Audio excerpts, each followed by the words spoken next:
Hello friends, this is Sangam Forum. Welcome back to my channel Pharmacy. Friends, in this video I am going to talk about treatment of gunshot wounds की गोली लगने के बाद जो घाव बनते हैं उसका क्या ट्रीटमेंट होते हैं इस बारे में मैं चर्चा करने जा रहा हूं. So friends, without wasting any more time we should start the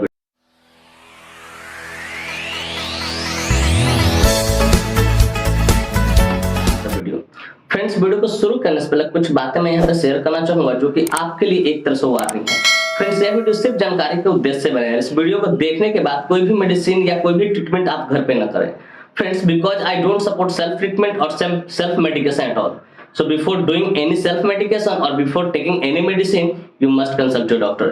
कि कोई भी सेल्फ ट्रीटमेंट लेने से पहले या करने से पहले या कोई भी मेडिसिन लेने से पहले आप अपने डॉक्टर से जरूर कंसल्ट करें. तो फ्रेंड्स, चलिए वीडियो की शुरुआत करते हैं. फ्रेंड्स, आज का हमारा टॉपिक है ट्रीटमेंट ऑफ गनशॉट वुंड्स. कि गनशॉट वुंड्स का इलाज क्या होता है, जैसे गोली लगने के बाद जो घाव बनता है उसका इलाज क्या होता है. तो पहले हम लोग चर्चा करें गनशॉट वुंड्स क्या होता है, इसके सीवर इंजरीज क्या होते हैं, इससे क्या रिलेटेड इंजरी होता है जो खतरनाक हो सकता है, फिर ऑपरेशन से पहले क्या था, उसके बाद हम लोग ट्रीटमेंट पे चर्चा करेंगे. तो friends, first of all I would like to talk about what is gunshot wounds. कि सबसे पहले मैं ये चर्चा करना चाहूंगा गनशॉट वुंड्स होता क्या है. तो सिंपली समझिए, आप एकदम सिंपल शब्दों में समझाता हूं.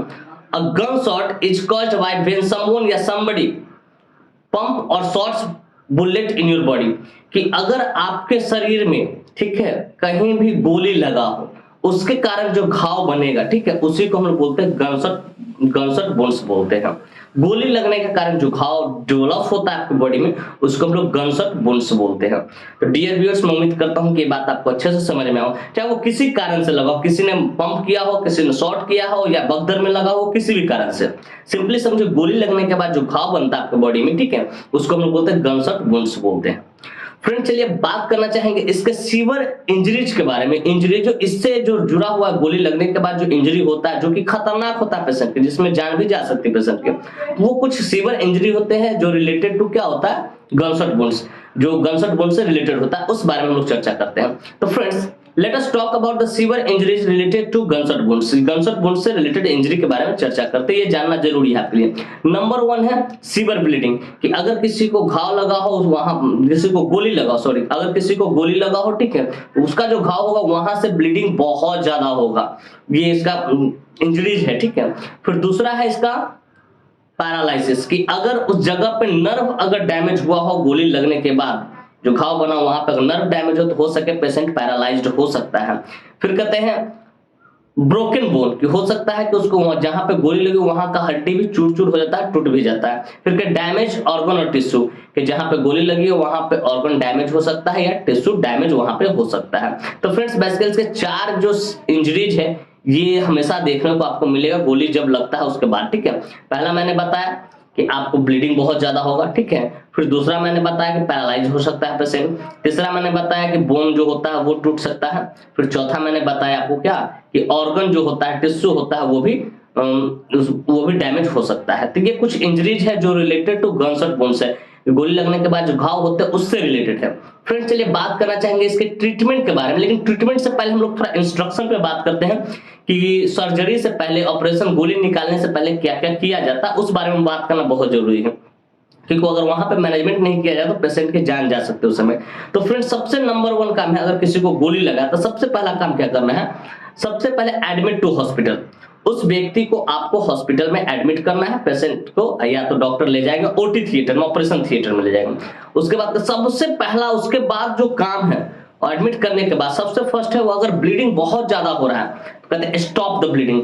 आप ब्लीडिंग कंट्रोल कीजिए. अगर ब्लीडिंग कंट्रोल नहीं होगा, पेशेंट का ब्लड ज्यादा लॉस हो गया, कहानी खत्म हो जाएगा. इस बात को याद रखें, ब्लीडिंग को कंट्रोल करना बहुत जरूरी है. फिर कहते हैं क्लीन द वुंड. कि अगर घाव है तो वहां पे बढ़िया से उसको साफ करना है. क्या करना है, आपको साफ करना है. फिर अब डॉक्टर के यहाँ पे काम होंगे find and remove the bullets. कि जहां पे गोली लगी है, ठीक है, उसको वो ढूंढेंगे और बुलेट को क्या करेंगे, निकालेंगे. क्या करेंगे, निकालेंगे, उस बुलेट को निकालेंगे. फिर कहते हैं रिमूव सैटर्ड बोन. की अगर जहां पे गोली लगी हो वहां का बोन फ्रैक्चर्ड हो चुका है तो वहां को भी, हड्डी को भी क्या करेंगे, वो निकालेंगे. क्या करेंगे, निकालेंगे. वहां के जो फ्रैक्चर्ड बोन है मतलब छोटे छोटे टुकड़ा हो तो उसको भी वो निकालेंगे. डॉक्टर का ये काम है, ठीक है. फिर कहते हैं रिमूव डैमेज ऑर्गन और टिश्यू की, अगर जहां पे ऑर्गन डैमेज हो गया हो या टिश्यू डैमेज हो गया हो गोली लगने के बाद, तो वो इस काम को डॉक्टर परफॉर्म करेंगे, उसको निकालने का काम करेंगे, ठीक है।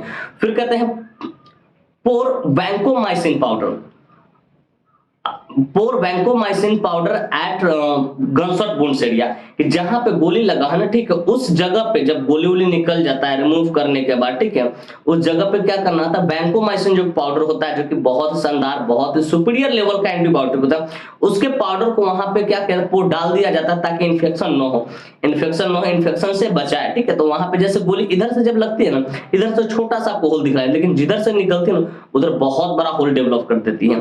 तो उस जगह पे गोली निकालने के बाद डॉक्टर क्या करते हैं, वैंकोमाइसिन जो एंटीबायोटिक होता है, एक सुपीरियर लेवल का एंटीबायोटिक होता है, क्रिटिकल कंडीशन में चलता है, तो उस पाउडर को वहां पे डाल देते हैं ताकि किसी प्रकार का क्या हो, इन्फेक्शन न हो, वहां पे इन्फेक्शन डेवलप न हो। ये डॉक्टर बहुत अपने दिमाग से काम करते हैं। फिर कहते हैं टू अप्लाई ड्रेन या put drain for body fluid, कि वहां पे क्या करते हैं डॉक्टर बॉडी फ्लूइड को बाहर निकालने के लिए, गंदगी को बाहर निकालने के लिए ड्रेन भी लगा देते हैं। आपने एडीके का नाम सुना होगा, जैसे अगर किसी को एच का ऑपरेशन हुआ हो, ठीक है, तो उसमें देखते हैं डॉक्टर जब पेट खोलता है तो कभी कभी होता क्या है कि कुछ गंदगी वगैरह हो जो अंदर रह जाती है, तो उसको निकालने के लिए एब्डोमिनल किट का इस्तेमाल करते हैं ना, ड्रेन जिसको बोलते हैं, ठीक है, एब्डोमिनल ड्रेनेज बोलते हैं। कि उसी तरह से ठीक उसी प्रकार से क्या करते हैं डॉक्टर कि यहाँ पे ड्रेन को डालते हैं, ड्रेन को इसलिए डालते हैं कि जो भी गंदगी वगैरह होगा वो ड्रेन के माध्यम से वापस बाहर आ जाएगा। तो फ्रेंड्स ये बेसिकली ये जो इंस्ट्रक्शन है ये करना पड़ता है, ठीक है, बिफोर सर्जरी, सर्जरी के पहले ये सब करना पड़ता है। फ्रेंड्स चलिए ये बातें आपको अच्छे से समझ में आ गया होगा कि बिफोर सर्जरी ऑपरेशन से पहले क्या क्या डॉक्टर करते हैं, ठीक है, क्या क्या इंस्ट्रक्शन फॉलो करने पड़ते हैं। अब चलिए बात करना चाहते हैं ट्रीटमेंट आफ्टर ऑपरेशन, जैसे ऑपरेशन हो गया और डॉक्टर ने बुलेट्स निकाल दिया, उसके बाद क्या क्या मेडिसिन डॉक्टर चलाते हैं उस बारे में बात करते हैं।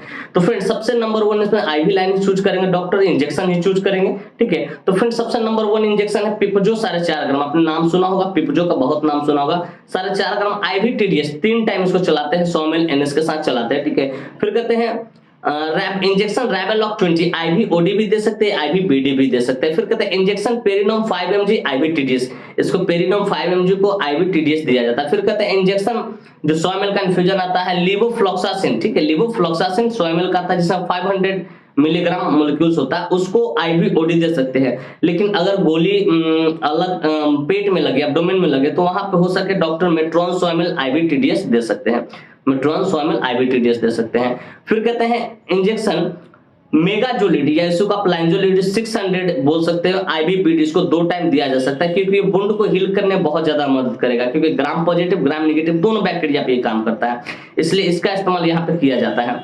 फिर कहते हैं इंजेक्शन पैरासीटामोल जो 100 ml का इन्फ्यूजन आता है, उसको भी एसओएस के तौर पे रखा था, क्योंकि जब भी गोली लगती है तो 2-3 दिन जो फीवर होता है वो परेशान करता है, तो डॉक्टर उसको एसओएस के तौर पे रखते हैं, या तो फीवर को साइकिल तोड़ने के लिए 100 ml को क्या करते हैं 2 टाइम चलाते हैं, आईवीपीडी करते हैं। फिर उसके बाद जो ट्रीटमेंट होता है फ्रेंड्स, उसके बाद अकॉर्डिंग टू रिपोर्ट्स होता है कि जहां पे गोली लगा उस एरिया का सीटी स्कैन होता है, या फिर एमआरआई अगर हुआ, अगर स्पाइन में लगा हो, ठीक है, लंबर स्पाइनेशन में, तो एमआरआई हो सकता है। मतलब उसके बाद जो भी ट्रीटमेंट होगा बेसिकली, ठीक है, उसके बाद आफ्टर व्यूइंग द रिपोर्ट देखने के बाद ही होगा। लेकिन बेसिकली ये जो बेसिक ट्रीटमेंट है ये इतना दिया जाता है गोली निकालने के बाद, 4.5 ग्राम पे लिया जाता है, फिर रेवेलॉक 20 पे पेशेंट को लिया जा सकता है, फिर कहते हैं मेट्रॉन 100 ml या तो लीवो 100 ml, फिर पेरिनोम 5 mg, फिर लाइंजोलिड 600 आईवीपीडी, और उसमें पैरासीटामोल इन्फ्यूजन चलाया, क्योंकि गोली लगने के बाद फीवर आने का चांसेस 2-3 दिन बहुत ज्यादा रहता है, वो परेशान करता है फीवर, तो उसको भी ठीक करने के लिए पैरासीटामोल का इन्फ्यूजन चलाया जाता है। और कुछ ऐसे केसेस होते हैं जिसमें कैल्शियम सैंडोज भी चलाया जाता है। तो फ्रेंड्स मैं उम्मीद करता हूँ कि बेसिक ट्रीटमेंट आपको अच्छे से समझ में आएगा, और इसके बाद जो भी ट्रीटमेंट चलेगा वो ब्लड का रिपोर्ट जाएगा या सीटी स्कैन होगा, उसके बाद जो परेशानी आएगा उसके अकॉर्डिंग, रिपोर्ट के अकॉर्डिंग मेडिसिन चलेगा। तो फ्रेंड्स मैं उम्मीद करता हूँ इसका ट्रीटमेंट आपको बढ़िया से अच्छे से शानदार तरीके से समझ में आ गए होंगे। हाँ, और इसका जब भी ड्रेसिंग होगा ना तो पेट्रोलियम जेली से करना है, जैसे जेलोनेट आपने नाम सुना हो, वो सबसे बड़ा जल्दी वुंड को हील करता है, घाव को बहुत जल्दी हील करता है। तो फ्रेंड्स मैं उम्मीद करता हूँ कि बातें आपको अच्छे से समझ में आए। गनशॉट वुंड्स ट्रीटमेंट क्या होता है, क्या होता है, उसके सीवियर इंजरीज क्या होते हैं, ऑपरेशन से पहले क्या क्या इंस्ट्रक्शन को हमें फॉलो करना है, और बुलेट निकलने के बाद क्या क्या ट्रीटमेंट दिया जा सकता है। और साथ ही मैं उम्मीद करता हूँ कि मेरी यह वीडियो काफी इन्फॉर्मेटिव, काफी इंटरेस्टिंग, काफी जबरदस्त लगी होगी आपको, और मेरे इस वीडियो से आपको कुछ ना कुछ सीखने को जरूर मिला हो। Friends, if you find this video informative and interesting, hit the like button, subscribe my channel, and don't forget to share it with your medical friends and with your common friends. Thank you for watching this video. Bye bye, take care, फिर मिलते हैं next video में। तब तक स्वस्थ रहिए, मस्त रहिए, ख्याल रखिए अपना और अपने परिवार का। थैंक यू, धन्यवाद।